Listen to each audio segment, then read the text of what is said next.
যে শকুনি আসলেই কি খারাপ ছিল নাকি ভালো ছিল না কীরকম ছিল, সেটি তোমরা কমেন্ট বক্সে জানাও। যদি তোমরা বলো কেউ যে না শকুনি ভালো ছিল, শকুনির কাছ থেকে আমরা অনেক কিছু শিখতে পেরেছি এবং শকুনির মতো মানুষ এই যুগে বেঁচে থাকে এবং সেই রকম মানুষ আমরা হতে চাই, তাহলে সেই কারণটা তোমরা কমেন্টে বলবে। এবং যদি তোমরা এইটাকে প্রেফার করো যে না শকুনি ভালো মানুষ ছিল না, তাহলে আমাকে একটা প্রশ্নের উত্তর দেবে, শকুনি কি জন্ম থেকেই খারাপ ছিল?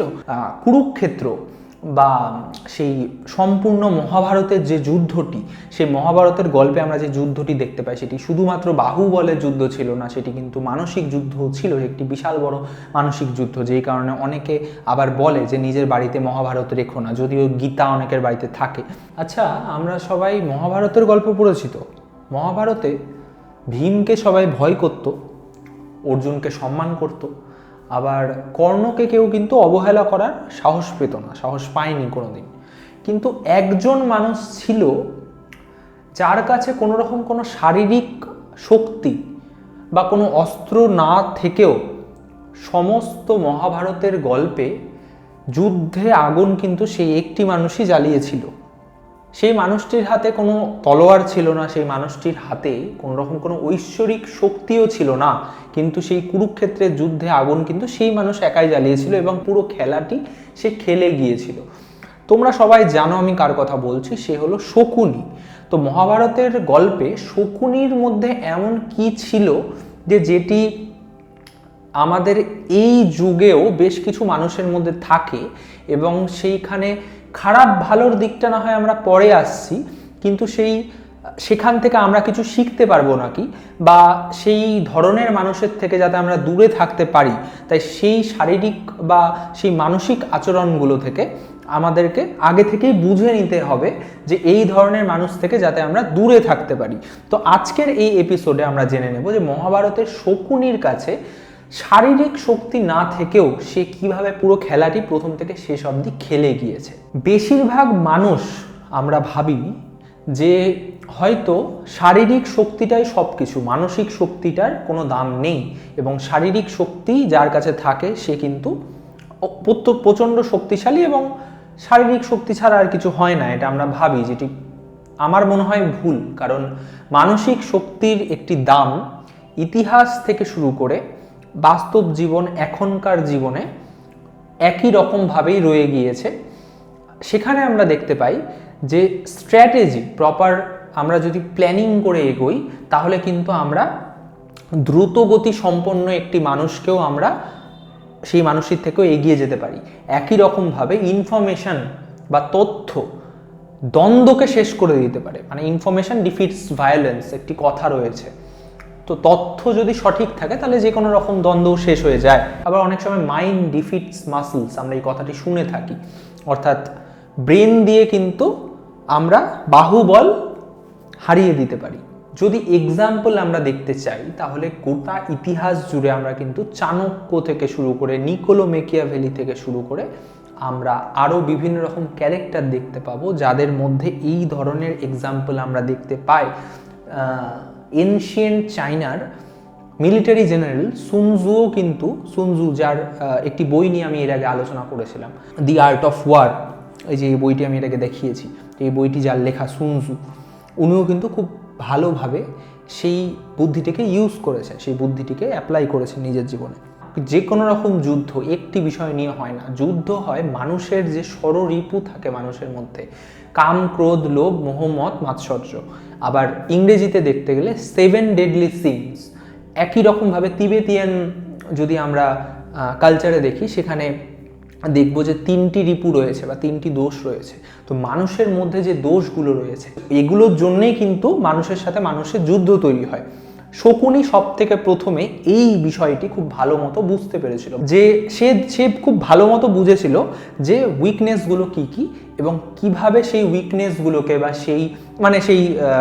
সেই কমজোর জায়গাগুলোকে মানুষের মধ্যে এবং আবেগপূর্ণ যে সেই সময়ে সে খুব ভালো টাইমিং বুঝতো, যে সেই জায়গায় সেই কথা বললে বা সেই জায়গায় সেইভাবে চললে সেই বিষয়গুলো যে নিজের মতো করে একে অপরের মধ্যে যুদ্ধ করিয়ে সবাই শেষ হয়ে গিয়ে সে একা বেঁচে থাকবে, এরকম একটা প্ল্যানিংয়ে ছিল, বা সে রাজা হবে সেরকম একটা প্ল্যানিংয়ে ছিল।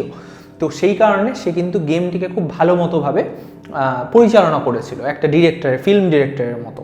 যদি আমরা এক্সাম্পল দেখি তাহলে কিন্তু দুর্যোধনকে যদি আমরা দেখে থাকি, আমরা সবাই ভাবি যে দুর্যোধন হয়তো তার হয়তো রাগ মেন ছিল, কিন্তু রাগ নয়, তার মেন ছিল হিংসা। দুর্যোধনকে হিংসা দেখিয়েছে কিন্তু শকুনি। আবার একই রকমভাবে ভীমের কাছে প্রচণ্ড রাগ ছিল, বাহুবল তো ছিলই কিন্তু রাগও ছিল। একই রকমভাবে আবার ধৃতরাষ্ট্র, তার কিন্তু অ্যাটাচমেন্ট ছিল, সেটা হস্তিনাপুর হতে পারে, সেটা তার সন্তানদের মধ্যে হতে পারে, তার সেই অ্যাটাচমেন্টটা তার একটা উইকনেস ছিল। একই রকমভাবে কর্ণের ক্ষেত্রে যদি আমরা দেখি, কর্ণের ক্ষেত্রে কিন্তু সততা এবং অপমান এই দুটো কিন্তু তার জীবনের অন্যতম স্তম্ভ ছিল, যেটি তার একটি উইক পয়েন্ট হিসেবেও একটা জায়গায় মহাভারতে আমরা দেখতে পাই, সেটির ইউটিলাইজেশন খুব অন্যরকমভাবে। এবং যদি ভালো খারাপ দিকে দেখি, যে ম্যানিপুলেশন করে বা সমস্ত রকমভাবে দেখি, তাহলে একদিকে যদি আমরা শ্রীকৃষ্ণকে দেখে থাকি, আর একদিকে আমরা কিন্তু শকুনিকে দেখতে পাবো। যে সেখানে আমি ভালো খারাপ জাজ না করেই আমি জাস্ট বলছি বিষয়টা, তোমরা খুব ভালো মতো বুঝবে।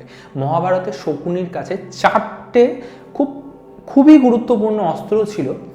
তো সেই 4টে অস্ত্র যদি আমরা ঠিক মতো বুঝতে পারি কি, তাহলে কিন্তু আমরা শকুনির মানসিকতাটাকে বুঝতে পারবো। পেশেন্স বা ধৈর্য, শকুনির কাছে কিছু থাকুক না থাকুক তার প্রচণ্ড ধৈর্য ছিল। সে কিন্তু বহু বছর ধরে অপেক্ষা করেছিল যে কখন সঠিক সময় আসবে এবং সেই সঠিক সময়ে সে ঠিক মতো গল্পটিকে ঘোরাতে পারবে নিজের মতো করে।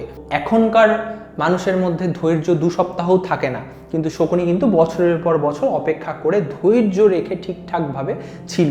সেটি তার প্রথম অস্ত্র বলতে পারি আমরা। সেকেন্ড অস্ত্র যেটা আমি এখনই বললাম, যে সে নিজের মতো করে গল্পটিকে ঘোরাতে পারতো খুব ভালো মতো কথার মাধ্যমে, অর্থাৎ ন্যারেটিভ। মানে যেটা আমরা বলি না যে একটা ঘটনা হয়তো ঘটে একরকম, কিন্তু আমরা যখন সেটাকে বলি সেটা আমরা অন্যরকমভাবে বলতে পারি। বা একটা ঘটনা যদি 4 জন মানুষ দেখে, 4 জন মানুষ 4 রকমভাবে বলবে। তো সেই রকম কিন্তু শকুনি ছিল, সে বুঝতে পারতো যে কোন ঘটনা কিভাবে বললে বা কিভাবে প্রেজেন্ট করলে কার মধ্যে কীরকম আবেগের সঞ্চার ঘটবে এবং কার উইকনেসগুলো কিভাবে অ্যাক্টিভেট হবে। এটা তার 2 নম্বর অস্ত্র ছিল। 3 নম্বর ছিল, সে খুব ভালো মতো ইমোশন নিয়ে খেলতে পারতো বা আবেগ নিয়ে খেলতে পারতো, যেটা আমরা বর্তমান সময়েও দেখে থাকি। বিভিন্ন রকম অ্যাডভার্টাইজমেন্ট হতে পারে, বিভিন্ন রকম পলিটিক্যাল সিচুয়েশন হতে পারে, ইভেন রিলেশনশিপেও কিন্তু বা সম্পর্কের ক্ষেত্রেও আমরা দেখতে পাই যে হাজব্যান্ড ওয়াইফ, গার্লফ্রেন্ড বয়ফ্রেন্ড, মা ছেলে, বাবা মেয়ে, যাই হোক বিভিন্ন রকম কম্বিনেশন আমরা দেখতে পাই যে একজন আরেকজনকে ম্যানিপুলেট করছে। ইমোশনাল ব্ল্যাকমেল হতে পারে সেটা, বা একটা আবেগপূর্ণ মুহূর্ততে একটি মানুষকে কিভাবে আঘাত করা যায়, একটি মানুষের সেই কমজোর জায়গাটি কোনটি, সেই জায়গায় গিয়ে কিভাবে আঘাত করলে সেই মানুষটিকে কন্ট্রোল করা যায়, সেই বিষয়টি শকুনি খুব ভালো মতো জানতো। এবং সেই আবেগপূর্ণ সিচুয়েশানগুলোতেই সে কিন্তু ঠিকঠাকভাবে অ্যাটাকটা করতো। যেমন যখন আবেগটা স্টেবল পর্যায়ে ছিল, যখন একটি লেভেলে ছিল মানুষের মধ্যে আবেগ, বা সেই পুরো সিচুয়েশান, পুরো হস্তিনাপুরের মধ্যে যখন আবেগ ঠিকঠাক ছিল মানুষের মধ্যে, তখন কিন্তু সে কিছু বলেনি। কিন্তু যখনই সেই ইমোশনাল ইমব্যালেন্সটা শুরু হলো, তখনই কিন্তু শকুনি নিজের খেলা দেখানো শুরু করেছিল। 3 নম্বর অস্ত্র ছিল মানুষকে খুব ভালো মতো পড়া, যেটা আমরা অনেকে চেষ্টা করি করবার কিন্তু করতে পারি না। সে খুব ভালো মতো, শকুনি খুব ভালো মতো মানুষকে পড়তে পারতো। সে বুঝতে পারতো যে কাকে কিভাবে কোন দিকে মোড়া যায়, কাকে কিভাবে কোন দিকে ঘোরানো যেতে পারে, কিভাবে ঘোরানো যেতে পারে, বা কার কোন জায়গায় উইক পয়েন্ট রয়েছে বা কার কোনটা স্ট্রেংথ, সেই জায়গাগুলোকে কিভাবে ম্যানিপুলেট করা যায়। অর্থাৎ মানুষকে পড়া, সাইকোলজি পড়া। শকুনি খুব ভালো মতো হিউম্যান সাইকোলজি বুঝতো। এটি শকুনির একটি অন্যতম অস্ত্র ছিল। এই কয়েকটি অস্ত্র দিয়ে শকুনি কিন্তু খুব বুদ্ধিমত্তার সাথে বুদ্ধিমান মানুষদের সাথেও যুদ্ধ করে সে হারিয়েছে। এবং সেই যুদ্ধ কিন্তু শারীরিক যুদ্ধ ছিল না, সেই যুদ্ধ ছিল একটি মানসিক যুদ্ধ। কুরুক্ষেত্র, বা সেই সম্পূর্ণ মহাভারতের যে যুদ্ধটি, সেই মহাভারতের গল্পে আমরা যে যুদ্ধটি দেখতে পাই সেটি শুধুমাত্র বাহুবলের যুদ্ধ ছিল না, সেটি কিন্তু মানসিক যুদ্ধ ছিল, একটি বিশাল বড় মানসিক যুদ্ধ। যেই কারণে অনেকে আবার বলে যে নিজের বাড়িতে মহাভারত রেখো না, যদিও গীতা অনেকের বাড়িতে থাকে, সবার বাড়িতে, আমার বাড়িতেও রয়েছে, কিন্তু বলে যে মহাভারত রেখো না, মহাভারত রাখলে অশান্তি হয় পরিবারে, এটি একটি কথা রয়েছে। তোমরা কেউ জানলে কমেন্টে জানিও যে শকুনি আসলেই কি খারাপ ছিল নাকি ভালো ছিল, না কীরকম ছিল, সেটি তোমরা কমেন্ট বক্সে জানাও। যদি তোমরা বলো কেউ যে না শকুনি ভালো ছিল, শকুনির কাছ থেকে আমরা অনেক কিছু শিখতে পেরেছি এবং শকুনির মতো মানুষ এই যুগে বেঁচে থাকে এবং সেই রকম মানুষ আমরা হতে চাই, তাহলে সেই কারণটা তোমরা কমেন্টে বলবে। এবং যদি তোমরা এইটাকে প্রেফার করো যে না শকুনি ভালো মানুষ ছিল না, তাহলে আমাকে একটা প্রশ্নের উত্তর দেবে, শকুনি কি জন্ম থেকেই খারাপ ছিল, নাকি তার ছোটবেলার কিছু কোনো ঘটনা ঘটেছিল, কোনো ইমোশনাল ট্রমা বা কোনো রকম কোনো ঘটনা যেটা তোমরা জানো, যেই কারণে শকুনি সেই পর্যায়ে গিয়ে সেই খারাপ হয়েছে বা কিছু, সেটাও তোমরা কমেন্টে জানাবে। এবং নেক্সট ভিডিও কোন টপিকে বানাবো সেটাও জানাবে। এই ভিডিওটি তোমরা তোমাদের বাবা মা হতে পারে, তোমাদের বন্ধু বান্ধব হতে পারে, তাদের সাথে শেয়ার করো। আশা করি এখান থেকে অনেক কিছু তোমরা জানতে পেরেছো বা পারবে in future. Thank you so much.